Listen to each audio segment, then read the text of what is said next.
One. So 12th standard ஃபிசிக்ஸ்க்கு என்னடா இவர் அடுத்தடுத்த வீடியோ போடுறேன்னு நினைக்கிறேன். இன்னும் படிக்காமல் ஆனால் படித்தவங்க கூட வந்து குழப்பிட்டு இருப்பீங்க.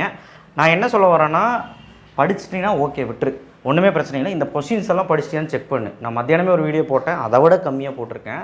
ஆனால் ஒரே ஒரு விஷயம் மட்டும் சொல்லிக்கிறேன்.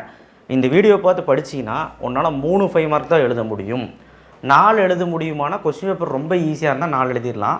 5 எழுத முடியும்னா அந்த கடவுள் புண்ணியம் தான். ஆனால் எனக்கு தெரிஞ்ச 5 எனக்கு வாய்ப்பே கம்மி தான். பட் 5ங்கிறது பார்க்கலாம். 3 டெஃபினட்டாக எழுதிடலாம்.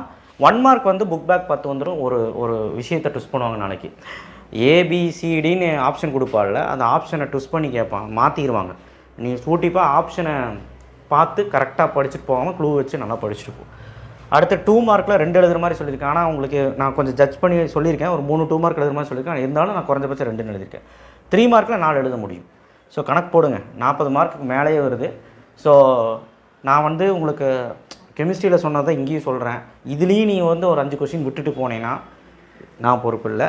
தயவு செய்து இந்த கொஷின்லாம் பாரு, உன்னால் முடியும். சப்ஸ்கிரைப் பண்ணுங்கள், லைக் பண்ணுங்கள்.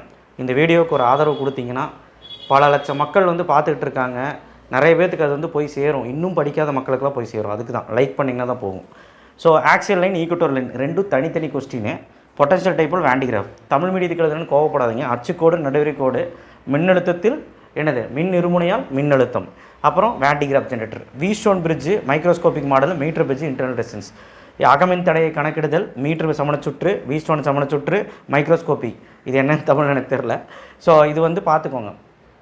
இந்த கொஸ்டினில் எது கஷ்டமாக இருந்தாலும் டயக்ராம் பாரு. டயக்ராம் பார்த்துட்டு டெரிவேஷன்ஸ் மட்டும் நல்லா கோத்ரூ பண்ணு. தியரி கண்டமேனிக்கு எழுது. உங்கள் டயக்ராமில் என்ன புரியுதோ கடைசி நிமிஷத்தில் இப்படி தான் பார்க்கணும். அடுத்த யூனிட் 5 இது 3 கிடையாது, நான் தெரியாமல் எழுதிட்டேன். யூனிட் 5 வந்து மேக்ஸ்வெல் இன்டெக்ரல் ஃபார்ம். அந்த 5 ஈக்குவேஷன் 10 ரூபா எழுதிப்பார், கண்டிப்பாக நாளைக்கு வரும். எமிஷன் ஸ்பெக்ட்ரா அதோட types, EMW electromagnetic wave property. இது கூட அந்த எக்ஸாம்பிள் 5.2 பார்த்துக்கோ. ஏபின்னு போட்டு கேட்க வாய்ப்பு இருக்குது. எக்ஸாம்பிள் 5.2வும் பார்த்துக்க. யூனிட் 8ல் ஐன்ஸ்டைன் டேவிஸ் இன்ஜினியர். எனக்கு என்னமோ டேவிஸ் இன்ஜினியர் வரும்னு தோணுது, பார்க்கலாம்.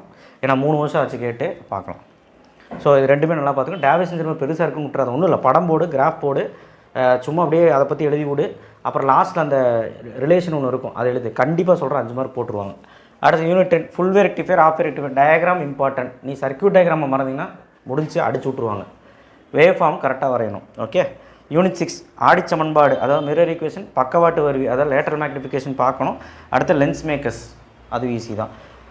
முழு அலை திருத்தி, அரை அலை திருத்தி, இது ரெண்டுமே பார்த்துக்கோங்க. யூனிட் 3 பயோட் சாவட்லோட நீலக்கடத்தி, long conductor, circular coil, cyclotron.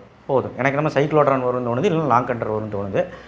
Long கண்டக்டரில் ampere சர்க்யூட்டல்லா அப்படின்னு ஒன்று இருக்குல்ல, அது நிறைய பேர் பார்க்காமே இருக்கீங்க. ஆம்பியர் சர்க்யூட்டல்லா பயன்படுத்தி ஒரு லாங் கண்டக்டர் இருக்குது. முடிஞ்சா பாருன்னு சொல்லி பாக்ஸ் போட்டு முடிஞ்சா பாரு.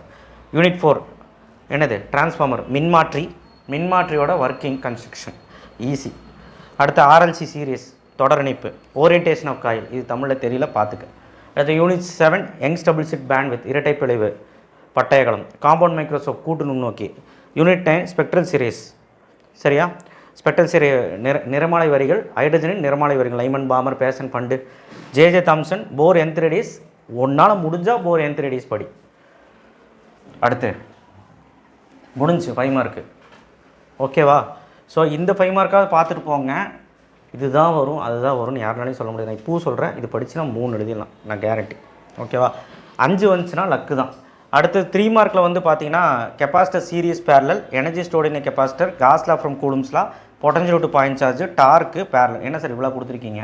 ஃபஸ்ட் லெசன் சம் இந்த வருஷம் கேட்குறக்கு வாய்ப்பு கம்மி தான். அதனால் தியரி கேட்போம். ஸோ அதனால் தியரி நம்ம விட்டுறக்கூடாது. அதனால் இவ்வளோ சொல்லியிருக்கேன், தயவு செய்து பார்த்துட்டு போ.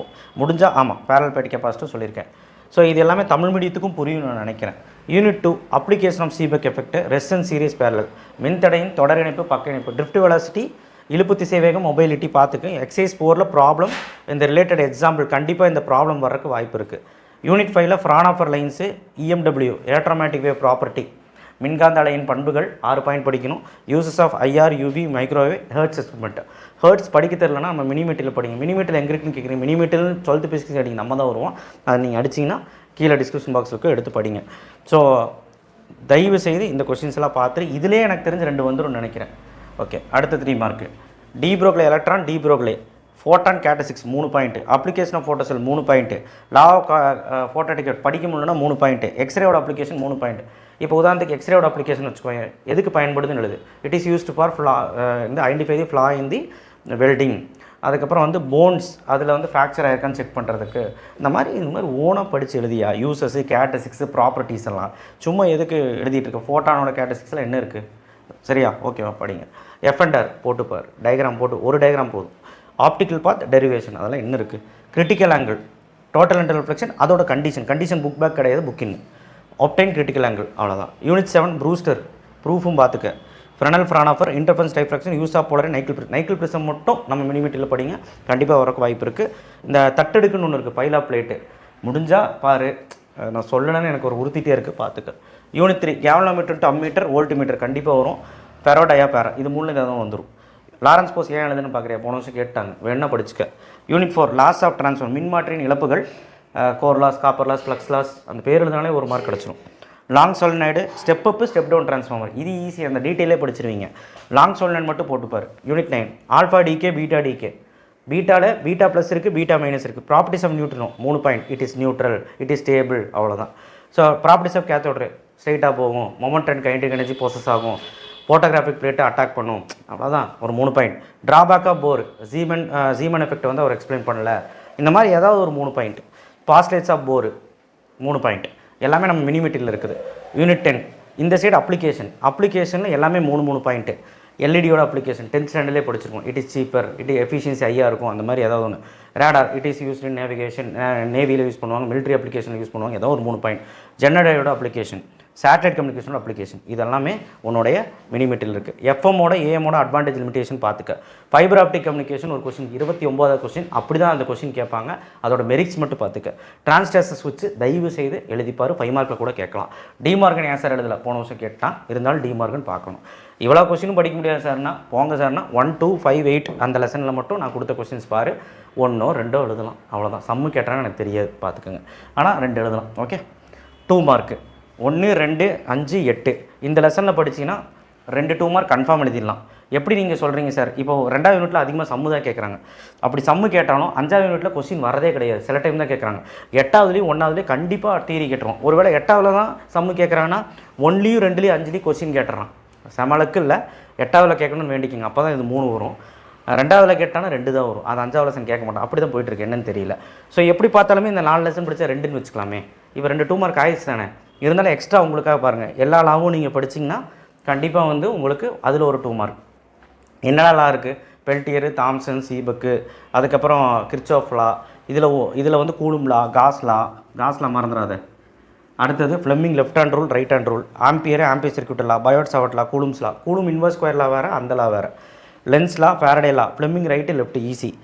குவாலிட்டி ஃபேக்டர் படிச்சுக்கோ, கியூ காரணி, RMS value, method of producing induced EMF, இது ரிப்பீட்டடு 3 டைம் ரிப்பீட்டடு பார்த்துக்க. ஸோ அடுத்து முடிஞ்சால் டைம் இருந்தால் 10வது லெசனில் இந்த கொஸ்டின் பார்த்துக்க, இல்லைனா விட்டுரு. பட் பார்த்தீங்கன்னா அதில் ஒரு 2 மார்க் கன்ஃபார்ம். அதுலேயுமே தியரி தான் கேட்பாங்க, ப்ராப்ளம் கேட்க வாய்ப்பு கம்மி. 2 மார்க்கில் 3 மார்க்கில் வேணால் கேட்பாங்க. நான் சொல்கிறேன், எனக்கு என்னமோ இதுலேயே வந்து 4 2 மார்க் வந்துடும் தோணுது. பட் அவ்வளோ பேராசை வேண்டாம், 3னே வச்சுக்குவோம் சரியா. இப்போ நீ கூட்டி கழிச்சு பாரு, 45லேருந்து 50 மார்க் கூட வரக்கு வாய்ப்பு இருக்குது. பட் அவ்வளோ பேராசை நான் காட்ட விரும்பலை, 40+னே வைப்போம். டாப்பர்ஸ் இதெல்லாம் வந்து செக் பண்ணுங்கள், ஆவரேஜ் ஸ்டூடெண்ட்ஸ் இதெல்லாம் செக் பண்ணுங்கள் படிச்சிட்டிங்களான்னு. அண்ட் நியூமெரிக்கல் ப்ராப்ளம் நான் நடத்தியே போட்டிருக்கேன், முடிஞ்ச அளவுக்கு அதெல்லாம் ஓரளவுக்காவது 2வது லெசன் 6வது லெசன் அதை நான் தனியாக வந்து பேசுகிறேனே, ஓகேவா. எல்லாமே ஒரே வீடியோவில் சொன்னால் பார்க்க மாட்டீங்க. தேங்க்யூ. ஷேர் பண்ணுங்கள், சப்ஸ்கிரைப் பண்ணுங்கள், மறக்காம பெல் ஐக்கானை ப்ரெஸ் பண்ணுங்கள். நெக்ஸ்ட் ஒரு வீடியோ இருக்குது, அதில் வந்து எப்படி ஏமாற்றலாம், எப்படி கொஸ்டின் தெரியலாம் ஏமாற்றலாம் எல்லாமே பேசுவோம். ஸோ அதை நம்ம பேசிட்டோம் அப்படின்னா நாளைக்கு கொஞ்சம் டஃப்பாக கேட்டால் கூட எஸ்கேப் ஆக வாய்ப்பு இருக்குது, அதுக்காக வேறு ஒன்றும் இல்லை. தேங்க்யூ.